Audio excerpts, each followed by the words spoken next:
بسم الله الرحمن الرحيم. الحمد لله رب العالمين، والصلاة والسلام الأتمان الأكملان المتلازمان على سيدنا رسول الله وعلى آله وصحبه ومن والاه. التعلم والتعليم والتذكر والتذكير والنفع والانتفاع والإفادة والاستفادة، حث على التمسك بكتاب الله سنة رسوله والدعاء إلى الهدى والدلالة على الخير ابتغاء وجه الله وقربه وثوابه سبحانه وتعالى. سبحانك لا علم لنا إلا ما علمتنا إنك أنت العليم الحكيم. اللهم أخرجنا من ظلمات الوهم وأكرمنا بنور الفهم، وافتح علينا بمعرفة العلم، سهل أخلاقنا بالحلم، واجعلنا ممن يستمعون القول فيتبعون أحسنه. أما بعد، baada ya kumshukuru Mwenyezi Mungu na kumtakia rehema na amani kipenzi chetu bwana Mtume sallallahu alaihi wa alihi wasallam, tuendelea na darasa haya. Tunaomba Mwenyezi Mungu atujalie taufiki na atujalie kuwa ni kufanyia kazi, kuwa ni wenye kufanyia kazi masomo haya, sio tu ni maneno ya mdomoni. Naam, tumefika katika maelezo ya tayammum, sio? Naam, bado maelezo ni mingi. Sasa tumefika sehemu shekhe yasema wala yatayammamu lilbardi, sio? Anza hapo. Bismillah, soma. Bismillah. Sema rahmatullah alayhi, wala yatayammamu lilbardi, wala yatayammamu lilbardi, ولا يتيمم للبرد إلا إذا لم تنفع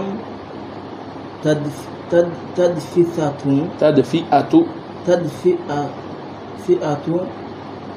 أعضائه ولم يجد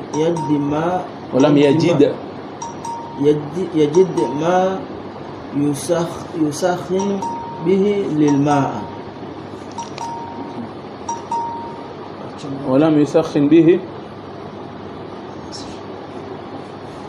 ولم يجد ما يسخن به الماء بالماء به الماء وخاف على منفعة عضو أو حدوثي ama kwa kama ni kwa hudutha sawa وخاف حدوث الشيء المذكور وإن خاف من استعمال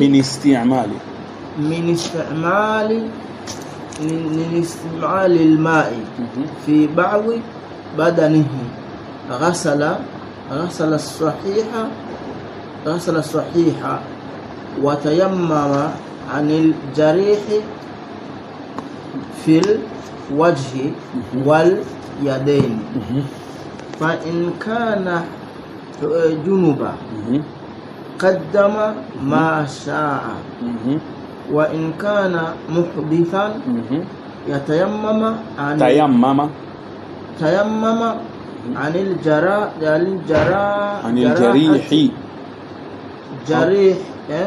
kwako ni anil jiraha sawa, jirahati وقت غسل العليل. ثم إن كان عليه جبيرة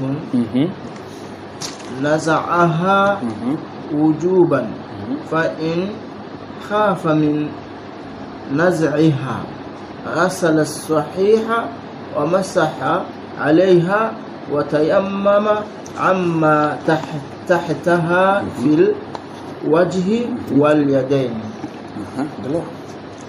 ويجب عليه القضاء إذا وضع الجبيرة على غير طهر أو كانت في الوجه واليدين. ويقضي إذا تيمم للبرد أو تيمم لفقد الماء في الحضر fil hadari والمسافر العاصي بسفره. نعم. بسم الله. بسم الله الرحمن الرحيم. أسمع شيخ رحمة الله عليه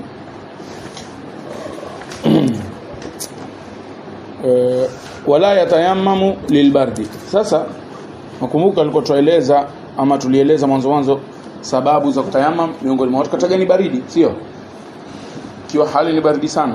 Sasa asema Sheikh rahmatullah alayhi wala yatayammamu lilbardi, na yule mtu hana ruhusa kutayammam kwa ajili ya baridi illa isipokuwa idha lam tanfa tadfi'atu a'dha'ihi, isipokuwa isipomnufaisha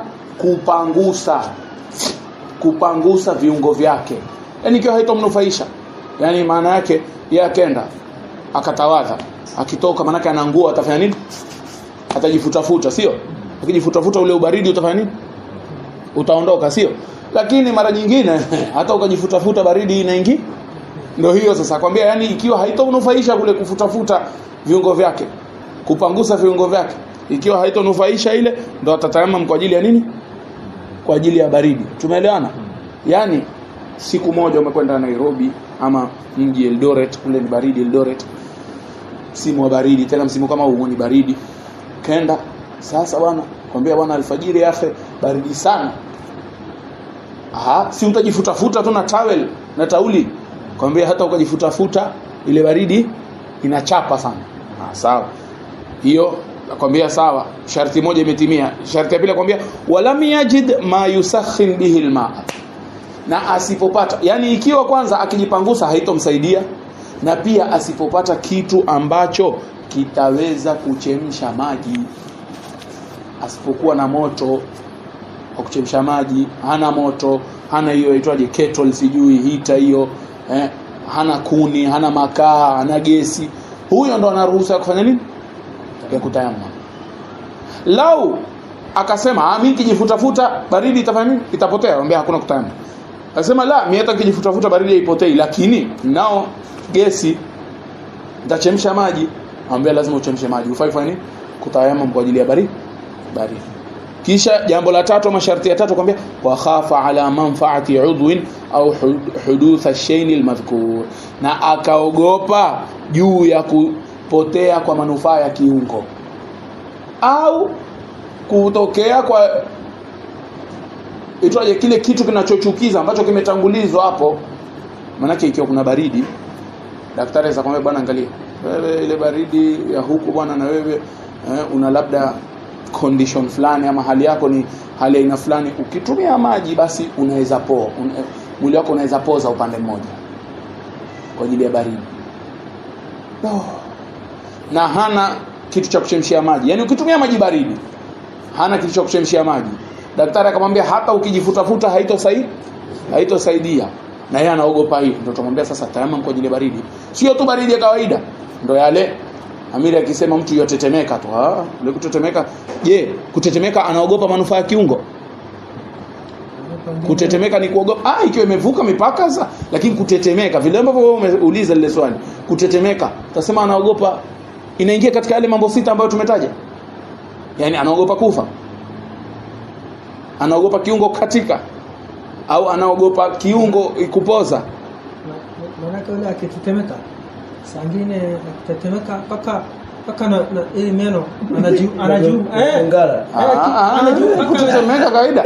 Amiri, sisi tushataja hapa, tushataja hapa kwenye ile nini hataji hii mdomo, yani amejini amepaka hilo ni jambo dogo, hiyo si nini, haogopi kuwa kiungo hakitofanya kazi basi. Hata inadhuru baadaye kama mtu kama hiyo kutetemeka kutapeleka, ndio tunasema ikiwa itampelekea, ndivyo wanavyosema, ikiwa italeta ugonjwa wa sawa.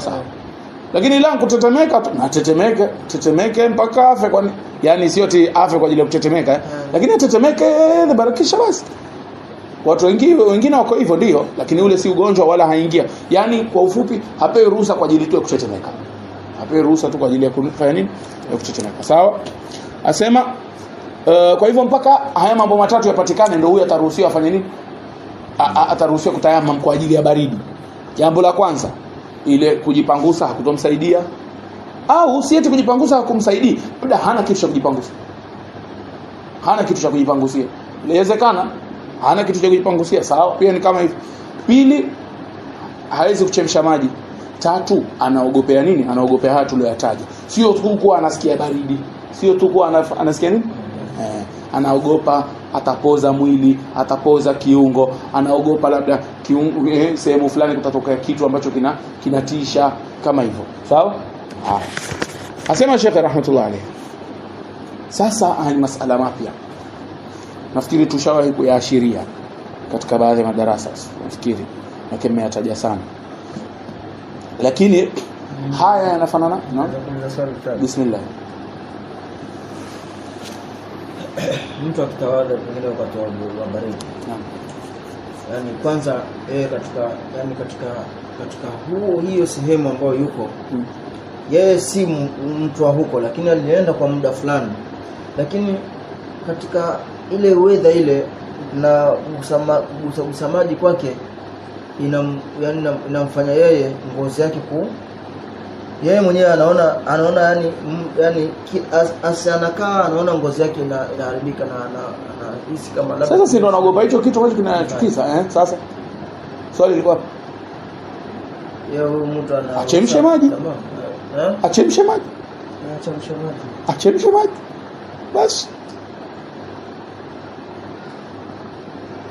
Wasema hawezi kuchemsha maji, sio wewe atakumaanisha kuwa hawezi kuchemsha maji, ama kama hana pengine hana mahali pa kuchemshia, ama swali lilikuwa wapi? Manake kama hana mahali pa kuchemshia ataswali, kisha baadaye itakuja masala, tayari ushasoma lakini vile hujaelewa, itakuja masala mwenye kutayamam kwa ajili ya baridi, mwenye kutayamam kwa ajili ya baridi lazima atalipa. Kwa hivyo hatuna pressure. Wewe bwana umenini? Haina tayamam, lakini baadaye utafanya nini? Tumeelewana? Sasa haya masala ambayo yanakuja yanafanana na yale ambayo tumewaambia ukiamrishwa ufanye jambo fanya kwa kadiri ya uwezo. Ile ambalo huwezi uliwa. Nafikiri darasa 2 zilizopita tulitaja masala mtu ana maji kidogo. Akasema haya maji hayatoshi udhu mzima, acha niwache mimi nitayamma moja kwa moja. Lala. Tawadha kadiri ya uwezo wako. Kisha ile iliyobakia kuna viungo hujaviosha, basi utatayama badili ya vile viungo. Tumeelewana majielewana? Basi haya masala yanayokuja ni kwa upande wa hadithi ama dalili yake ama ile asili yake yanaingia hapo. Vipi?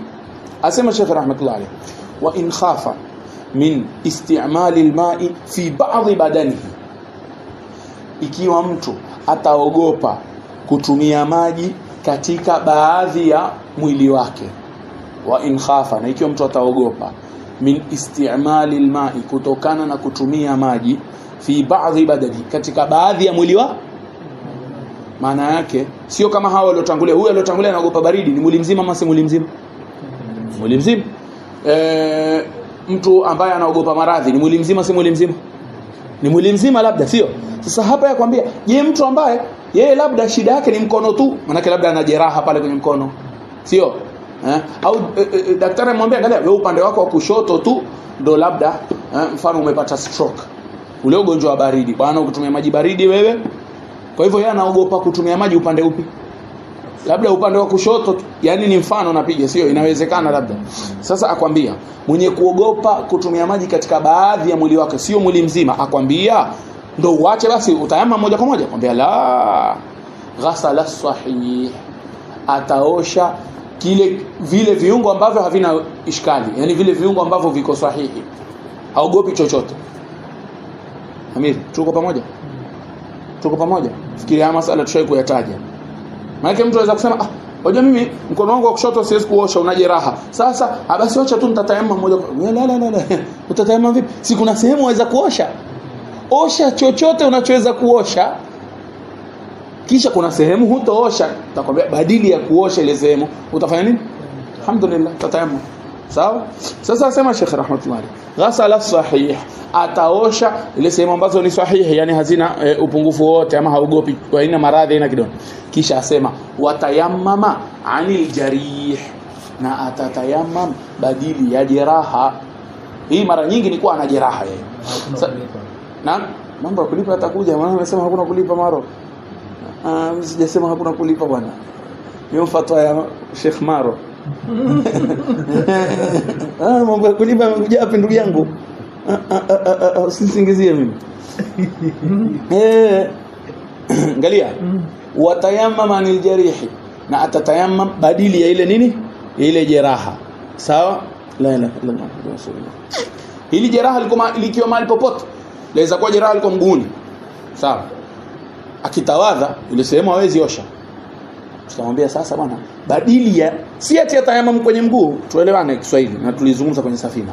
Sio ati anatayamam kwenye mguu, anatayamam badili ya kidonda ambacho kwenye mguu. Anatayamam wapi? Muangalie Sheikh akwambiaje. Watayamam anil jarihi, na atatayamam kwenye nini? Kwenye jeraha. Fil wajhi wal yadaini, katika uso na nini? Na mikono miwili. Tuko pamoja? Anatayamam yeye kwenye uso na mikono miwili. Atayamam kwenye. Sawa? Tayamum ni kwenye uso na mikono miwili. Haya. Sasa tuje kwa masala ya Maro. Anasema sijui hatolipa. Nisijua ameatoa wapi. Mimi nimekwambia hatolipa. Yaani ni kama swali nauliza. Kama swali wauliza. Basi umeeleza kama fatwa yake. Kama swali nakuuliza na. Sawa. Kwanza kabisa ile jeraha laweza kuwa liko kwenye miguu na laweza kuwa liko kwenye, yani jeraha laweza kuwa liko kwenye kiungo cha tayamum na laweza kuwa liko sehemu yote nyingine. Sawa? Jeraha laweza kuwa liko tumboni. Kwa ile Moro. Tumbo na viungo vya udhu vinahusiana vipi? Lakini wakati wa janaba shana mtu amefanywa operation, labda daktari akamwambia sehemu isiguse maji. Hakuna bendeji. Ni ile alama ya kushonwa labda. Hakuna bendeji. Mwambia sawa, wewe ukitaka kuoga pale, finika na kitambara ili ile sehemu usifanye. Lakini ujue ile sehemu kwa ajili haijaoshwa, lazima utayamam badili ya ile sehemu. Tuko sasa sawa ndugu yangu? Tuko sawa ndugu zangu? Ndugu zangu, sasa atatayamam yule jamaa. Lakini ikiwa sasa ndio tulikuwa tuseme, ikiwa kidonda kiko kwenye kiungo ambacho si kiungo cha kutayamam. Yaani si nini? Si mkono wala uso. Si mkono wala ana wasiwasi. Yule ataoga ama tawadha, ataosha viungo. Sawa? Kisha atatayamam na halipi. Manake tayamam imetimia ama haikutimia? Tayamam imetimia. Tuko pamoja? Sikiza asema. Kweli si ati yeye yasema. Si ati yeye yasema. Yaani ni masala yanaendelea. Lakini ikiwa ile jeraha liko kwenye uso ama nini? Ama mikono, sasa kuna kazi hapa. Tutamwambia mfano jeraha liko kwenye uso. Tutamwambia yeye ile sehemu hakuosha. Sio? Kumbuka ni jeraha, sio bendeji. Bendeji itakuja kadhia yake. Ni jeraha tu. Ni nini? Ile sehemu hakuosha. Kutayamam. Je, waweza kupangusa pale? Yaani manake ukipangusa kile kidonda hakitozidi, hautodhurika ama. Daktari amekwambia isiguse maji, amekwambia isiguse vumbi. Labda hajakwambia, ukimuuliza vumbi vipi, kuna shida ikuza? Akwambia haina neno. Maji ndio ina shida. Inawezekana. Tukwambia kama waweza kupangusa na mchanga wakati wa tayamum, lazima ufanye nini? Amir, umeelewa ama hujaelewa? Hivyo ulivyotoa hiyo kama ambavyo hujaelewa. Sasa unajua masala hayo nafahamu mtu ambaye anajua, maana ukimwambia sahihi ustadhi nani kidonda chochote mtu hafai kuweka vumbi. Si ndio? Kidonda hafai kuweka vumbi. Si ndio? Sasa vumbi ni kama uchafu tu. Kama hafai kuweka vumbi, akitayamam maana hatopangusa, sio? Basi baadaye atalipa swala pia. Kwa sababu tuliza huyo madaktari wetu hawa wanakuambia sasa kwa nini sasa kama Muislamu ndo amwambia kwa ajili ya kutayamam. Sasa ndio hayo sasa, yani mara nyingi sasa wao wenyewe hawajasoma. Hiyo shida ni kwa wao wenyewe hawajasoma. Bala nyingine almuhimu sisi tubainisha. Angalia, sisi hatuingili madaktari kazi zao. Mimi mwenyewe maulama sioingili kazi zao. Mimi nimesomeshwa, mimi nafikisha tu Sasa shughuli yangu kufikisha, kisha nyinyi mtajua na madaktari wenyewe. Inshallah Mungu atusaidie. Sasa angalia, Allah yurina. Kwa hiyo huyu mtu ikiwa ataweza kupangusa kwa mchanga, anajua hata kupangusa kwa mchanga haina neno, ndio lazima apanguse. Lakini hiyo ni kwa jeraha liko kwenye uso ama mkono. Kwa hivyo kuna pressure. Sawa? Tuendelee. Ni mchanga hiyo anapangusa vipi? Kwani mchanga apangusa vipi? Mchanga apangusa, chukua mchanga apangusa. Tayammum tayari. Yaani maana yake nikisema apanguse kwenye kile kidonda, maana yake lazima pia kwenye kidonda afanye tayammum. Si maana yake yeye hakuosha pale. Sio? Lakini iko kwenye mkono tuseme. Tuambia lazima pia kwenye kidonda afanye tayammum. Basi, kwa hivyo kwa urahisi tu. Lazima kwenye kidonda pia afanye tayammum pale pekee yake, sio? Tayammum pale pekee yake vipi? Ama tayammum kama kawaida. Abna boy. Tayammum kama kawaida, lakini si kidonda kiko kwenye mkono, itabidi pia afanye nini? Apitishe mchanga pale. Ushaona? Mimi hajafahamu. Umeelewa sasa? Kama ni tayammum ya kawaida, lakini tayammum ya kawaida sikumbuka kidonda kiko kwenye mkono. Ushaona? Sasa tutakwambia kwa ajili umeshindwa kuosha kule, basi hapo kwenye tayammum lazima upanguse na mchanga kama utaweza. Kama daktari amekwambia usipanguse na mchanga, basi baadaye utalipa. Sawa? Kunani? Kuna swali nyingine. Kunani? Wewe ana wasiwasi. Hata ama urushe, yani maana umesema wakati mwingine ukichania vumbi ikija yeye anaweza swing, ndio? Sema hivi. Itakuja namna ya kutayamam. Haya mambo mengine. Swali leo ni nyingi. Namna ya kutayamam itakuja. Siwezi kuambia sasa, itakuja. Vumbi ikija haiswihi hiyo. Na niliwaambia haiswihi. Kuna swali nyingine. Ikija kwenye mkono kisha ndo alipeleke hapa. Kuna swali. Alhamdulillah. Mwingine jeraha ni kama vile ambao umeelekeza pengine kwenye tumbo tuseme. Yaani ukioga maji siwezi, yani josho la kawaida tu ya josho la kawaida. Sawa. Lakini maji yatakikane iguse pale. Si janaba. Sasa nikienda kutawadhi na maji bado ile kuoga hajagusa. Nikienda kutawadhi na tawadhi tu ama na tayammum pia. Kwa nini utayammum? Kwa nini utayammum? Unatayammum pale kwa ajili kuna janaba. Sasa wewe una janaba. Hapo ndio nataka kujua. Nzuri kabisa. Haya. Allah ifiqhi na bala zake. Haya, asema watayammama anil jarihi fil wajhi wal yadayn. Na tatayammam kwa ajili ya ile jeraha katika uso na nini? Kwa nini ametia katika fil wajhi wal yadayn? Kusudi watu wengine nadhani akisikia jeraha liko kwenye mguu, basi atakwambia natayammam pale kwenye nini?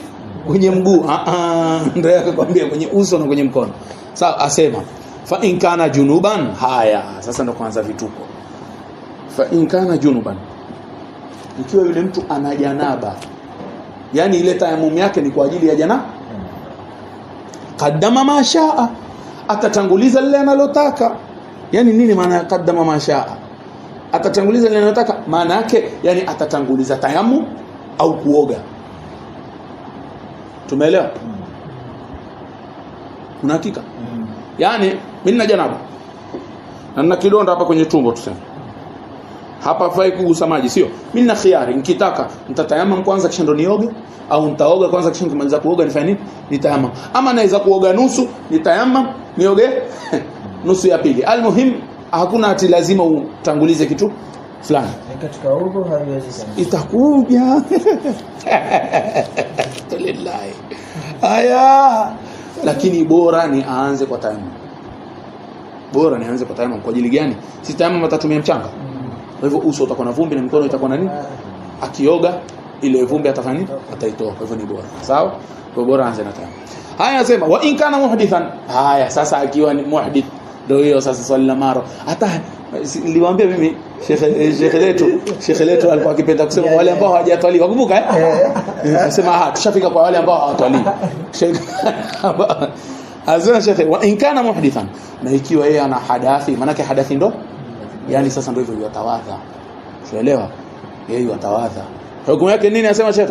Tulieleza nafikiri katika safina. Asema fa in kana muhdith tayammama anil jarihi. Atatayammam kwa anil jiraha kwako imeandikwa anil jiraha, kwetu imeandikwa anil jarihi. Atatayammam badili ya ile jeraha, lakini waqta ghaslil alili, wakati wa kuosha kile kiungo chenye illa.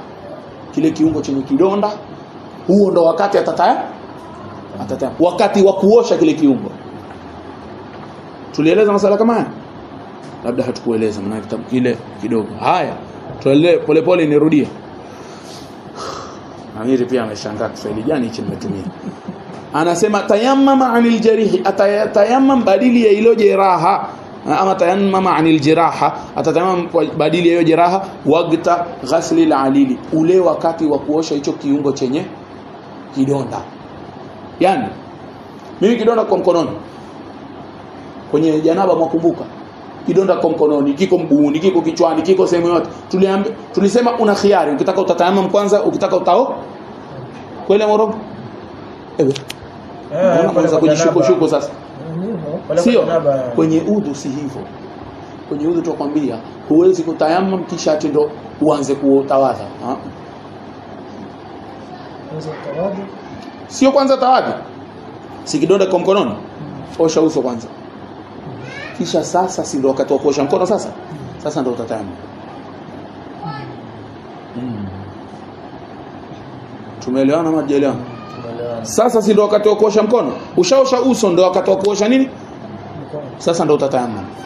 Sasa hapa ndo ukitaka utatayamam kwanza ama utaosha mikono kwanza. Khiari yako. Lakini usicheleweshe tayamam baada ya ushapangusa kichwa ndo wasema acha nitayamam na kidonda kwa mkononi. Madamu kidonda kiko mkononi, basi tayamum yako lazima ije wakati wa kuosha mkono. Amir. Haya. Acha ni kupe mfano mwingine ndio uelewe zaidi. Hapo. Kwanza acha ni maana yake unaweza kuuliza swali kumbe aje. Nimeosha uso, kidonda kiko mguuni sasa. Mfano wa pili ni kidonda kiko mguuni. Sawa? Nafaa kufanya hivi, nioshe uso, kisha nioshe mkono, kisha nipanguse kichwa. Sasa si ndio imefika wakati wa kuosha mguu? Sasa ndo natayamam. Sifai kutayamam kabla ya kuosha mguu. Amiri, tuko sawa kweli? Umeelewa? Sasa sawa, nimeelewa. Mfano, lakini unaweza kutayamam vumbi ikibaki alafu utaosha tu ina shida. Kama sasa hiyo si kwa maji. Sio tayamam hivyo hivyo. Utapangusa. Utapangusa uso ili lazima uso uwe umekauka ndo tayamam. Kidonda kwa mguu, lakini kwanza utatayamam, utatawadhi uso, utaosha yote, mikono yote. Unapofika kwa mguu sasa ndio utatayamam. Shaelewa? Na mguu ni moja, hii pia utaosha.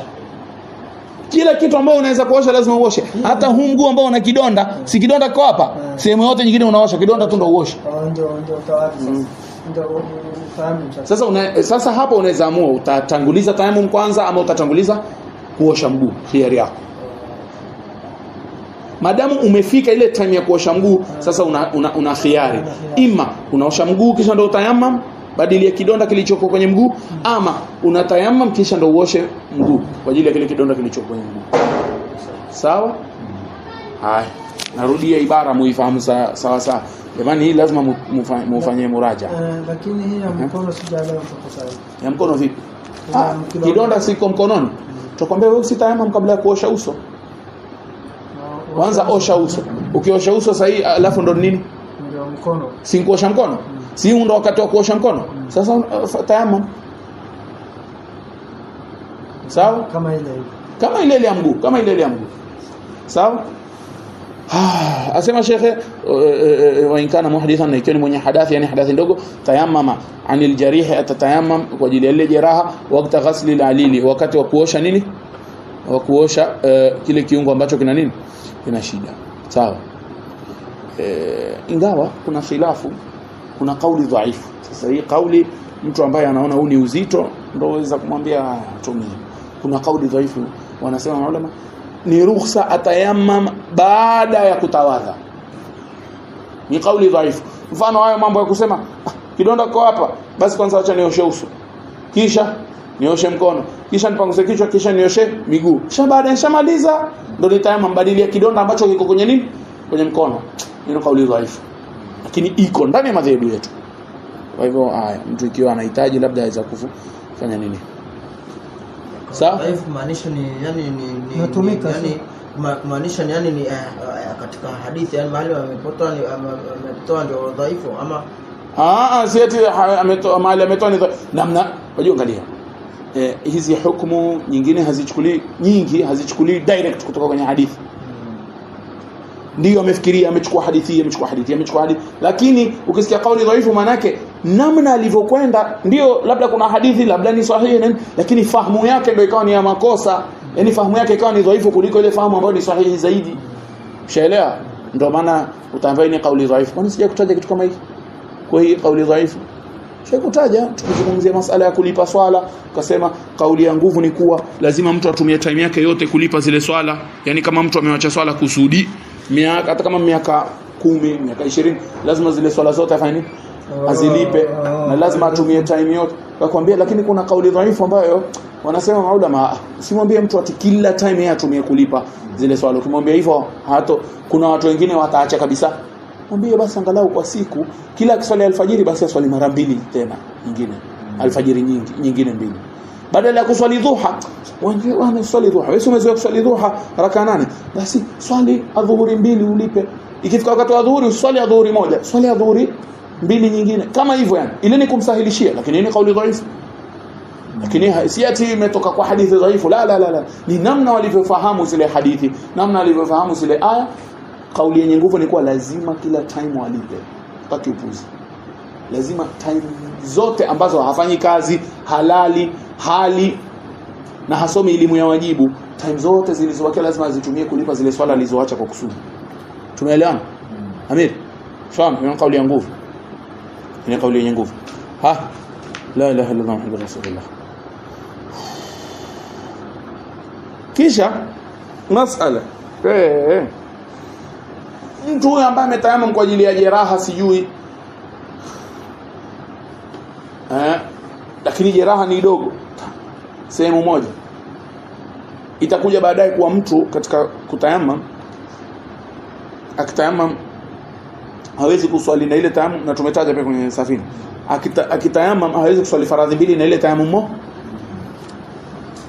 Amiri tuko pamoja? Mtu mimi nimetayamam kwa ajili maji yamekosekana, nikaswali nayo dhuhuri, ikija alasiri siwezi kuswali nayo ile tayamum, lazima nikatayamam tena, sio? Sasa hapa mvipi? Yeye kumbuka ametawadha, Amir ametawadha akamaliza, akatayamam badili ya kile kidonda ambacho kwa mkononi, alhamdulillah khair, akaswali adhuhuri, imefika time ya alasiri, atafanyaje? Hachukui udhu tena. Maana yake udhu sio kurudiwa. Udhu si ati lazima kila wakati ufanye nini? Yeye ataenda tu atatayamam, story imeisha. Kama udhu utavunjika. Kama udhu hiyo ni kama sasa kama udhu umevunjika خلاص. Bila Hussein wao wenyewe wasema wale wa hadhara. Haihitaji maneno. Kama udhu umetanguka sasa udhu kama udhu uko sawa na ana tayamam tu. Amiri tuko pamoja? Haya, masala mapya kidogo. Hayo mapya hatujawahi kutaja kabisa na hiyo. Bismillah. Asema sasa shekhe.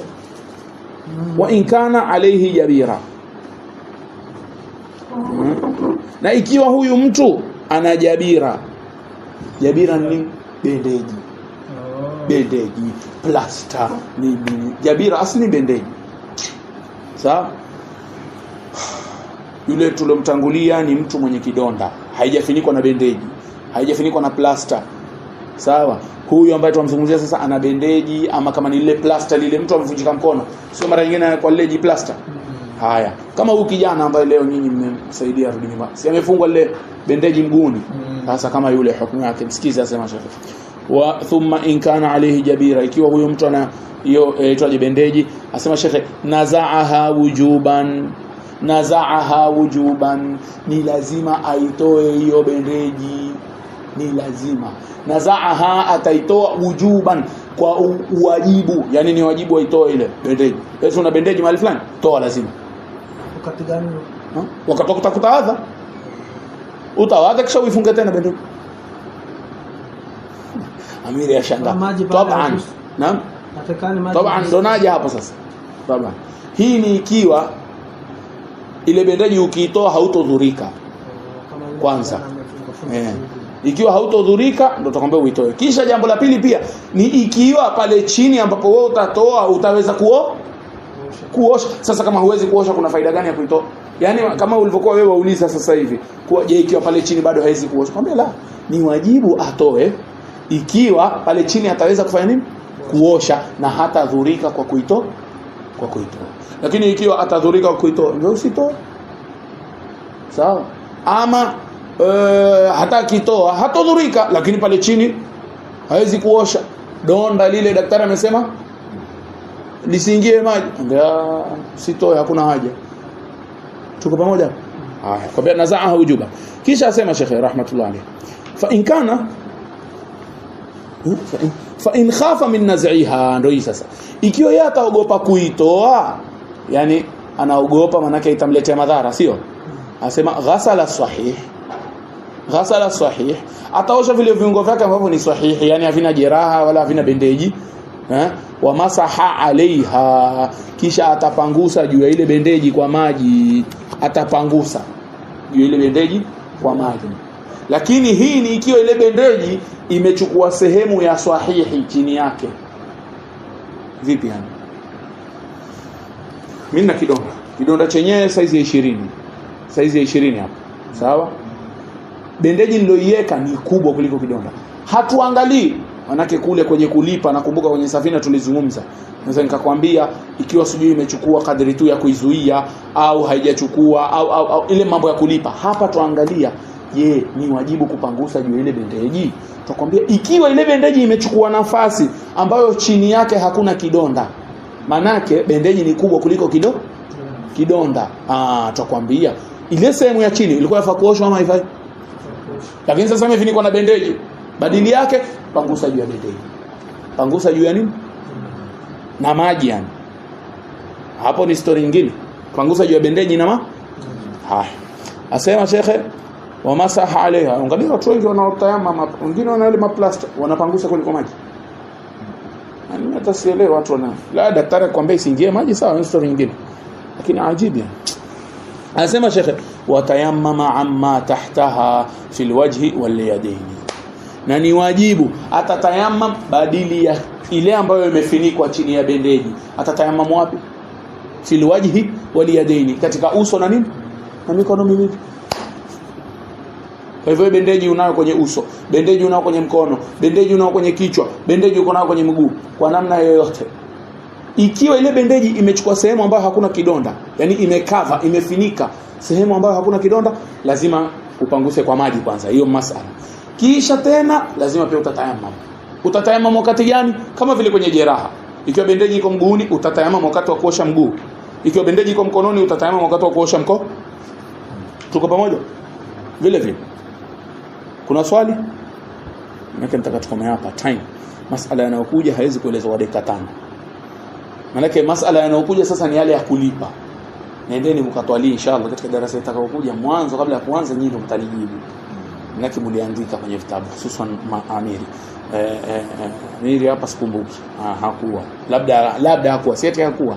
Nampa udhuru tu yani akitaka kupenya. Lakini wewe uliandika.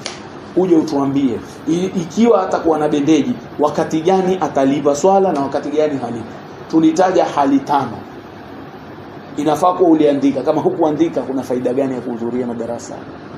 Ama inaweza kuwa hukuandika lakini bado unakumbuka? Marhaba. Hiyo bora zaidi. Yani si bora zaidi, uandika bora zaidi. Bora wewe ukumbuka na uandika. Swali kidogo.